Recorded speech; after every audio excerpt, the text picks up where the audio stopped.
Hi sis! Welcome to our cooking diary.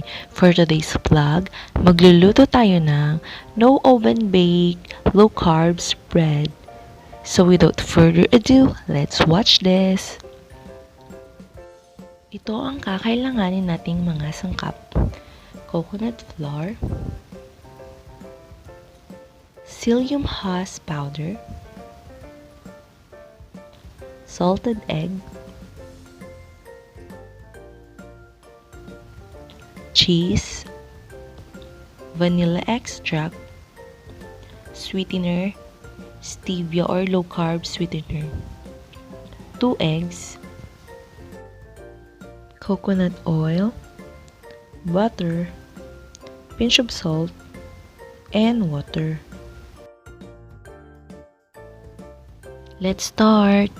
So, pagsamasamahin muna natin ang mga dry ingredient, kumuha tayo ng 4 tablespoon ng coconut flour. Lagay lang natin siya sa mixing bowl natin. Ayan.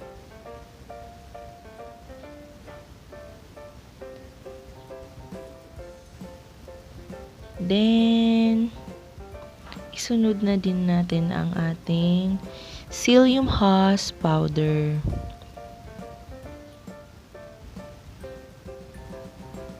One teaspoon lang yung nilagay ko dito.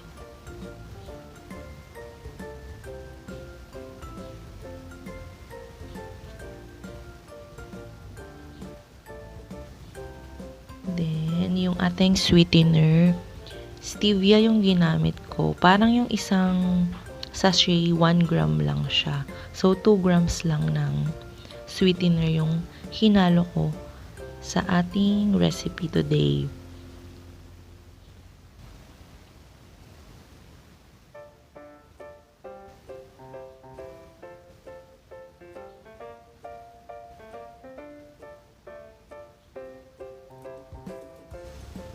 Ayan, buksan lang natin yung isa pa.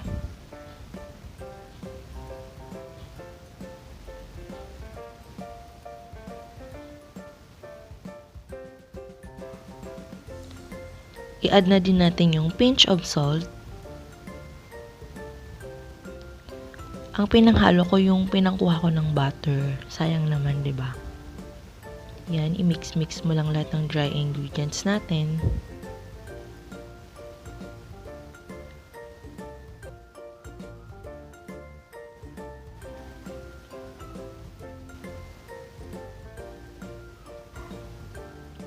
Tsaka isang tablespoon pala ng butter.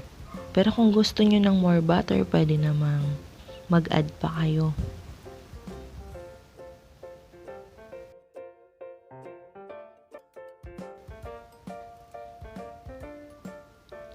Ayan, i-mix lang natin ang ating mga dry ingredients ng maayos para even yung pagka-distribute ng ating ingredients. Haluin ng mabuti. Then, mag-a-add na din tayo ng 80 ml na water. Hindi na hot yung ginamit ko dito. Then, yan, mix na din natin. Mix-mix lang siya, guys.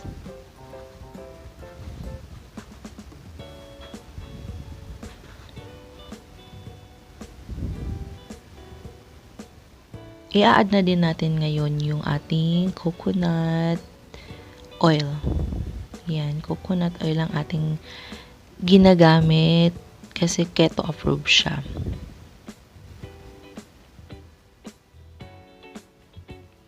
Ayan, mix-mix lang.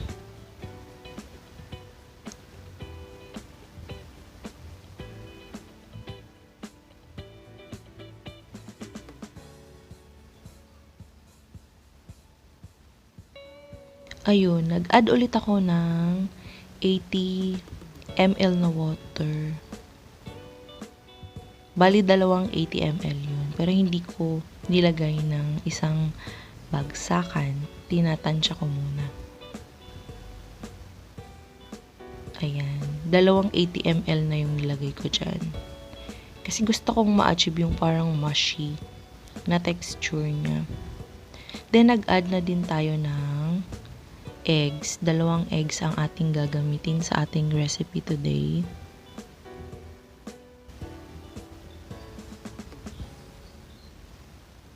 Yung isa pa. Naku, napakahirap naman yan makrack. Hayan, sa wakas. Then, syempre, imimix na naman natin siya, guys. Ganyan, i-mix-mix lang. Hanggang sa ma-well combine na lahat ng ating mga ingredients. Ganun.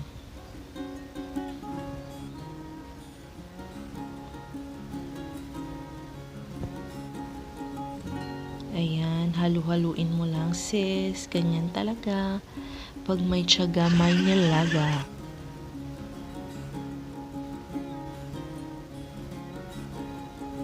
Ito yung sinasabi ko na parang mushy na yung texture niya, yung consistency niya. Para siyang yung bang mashed potato, ganon. Then, mag-add na din tayo ng vanilla extract para mabango ang ating keto bread o low-carb bread. I-mix mo ulit siya, sis. Ganyan.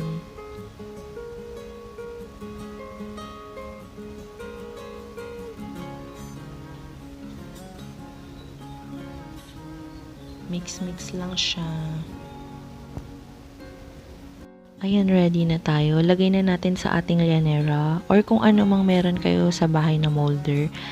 Nilagyan ko din siya ng coconut oil para hindi dumikit yung ating bread.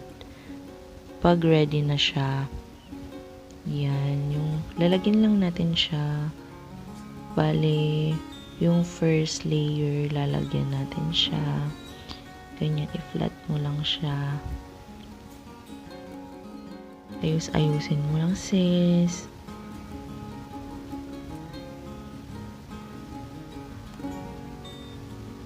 Ayan.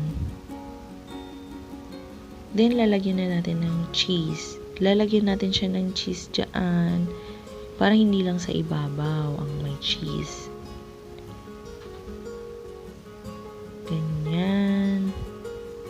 Ikaw na bahala kung paano mo siya ayusin. Basta ako gusto ko yung ganyan. Ganon. Yan, lagay-lagay mo lang yung cheese kung saan mo gustong ilagay. Kasi magme-melt din yan pag nainitan na siya habang na-steam. Then, ayan, lalagay na natin yung natitira natin na mixture. Yan, i-flat mo lang din ulit. Ayus-ayusin lang paglagay para even yung pagka-distribute.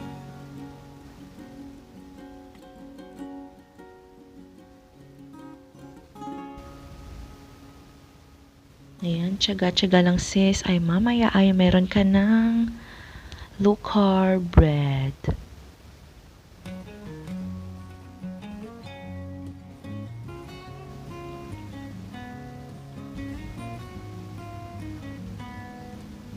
Ayan. Pwede ka na maglagay ulit ng ating cheese.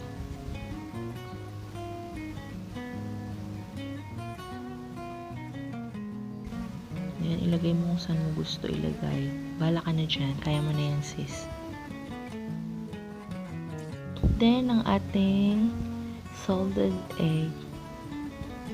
Yan, pwede naman kayo maglagay kung anong gusto nyong topping sa gitna.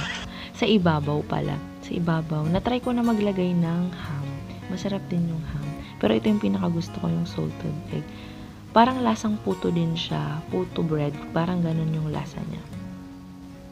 Kasi may pagka-salty, parang balance yung natitikman mo. Parang creamy, salty, gano'n. Dahil may cheese na tayo. Ayan, ikaw na bala kung anong gusto mong ilagay na toppings niya. Pero ako, ito ang aking favorite toppings. Yan, ayos-ayusin mo lang, sis.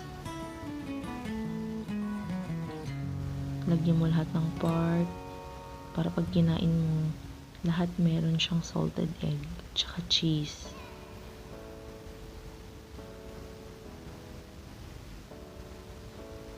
Ayan.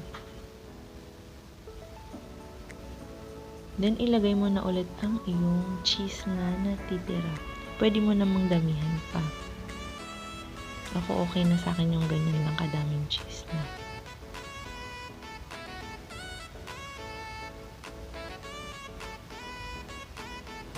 Ayan, ready na. Pwede na natin siyang steam.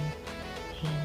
Kuha lang ako ng foil kasi para ma-close siya at maluto ng maayos. Para pag na-steam natin siya is nakalak talaga siya at maluluto. Tsaka para hindi malagyan ng tubig yung ating mixture habang i-steam siya. Yan, ayos-ayusin mo lang yung gilid.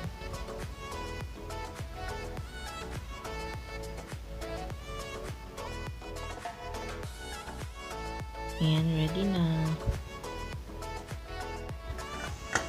Ayan, nag-init lang ako sa kawali. Ganyan. Ganyan lang ako mag-steam. Simple lang kung anong meron sa bahay. Yun na yung ginagamit ko. Kasi nagbo-board lang ako, guys. Wala ako sa bahay namin. Ayan. Pag mainit na, ilagay mo na siya. At mag-antay ka ng 30 minutes para magkaroon ka ng low carbs bread.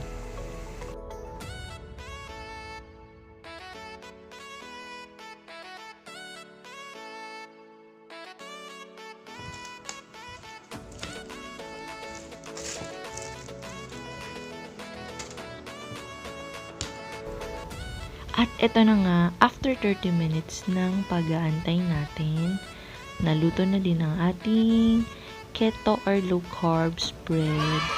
Ayan. Sana magustuhan nyo ang ating recipe for today. At isubscribe nyo ang ating channel. Ayan, titikman ko na din ang ating keto bread. Pasensya na, guys, at kaka-uwi ko lang galing work. Nag-vlog na ako. Yan. Mas masarap siya, guys, kainin pag mainit-init pa siya. Ayan. Sobrang creamy niya. Tsaka super lambot ng texture. Magugustuhan din kahit hindi sila nagda-diet. Thank you for watching, guys. Always remember, you are what you eat. See you in my next vlog. Thank you.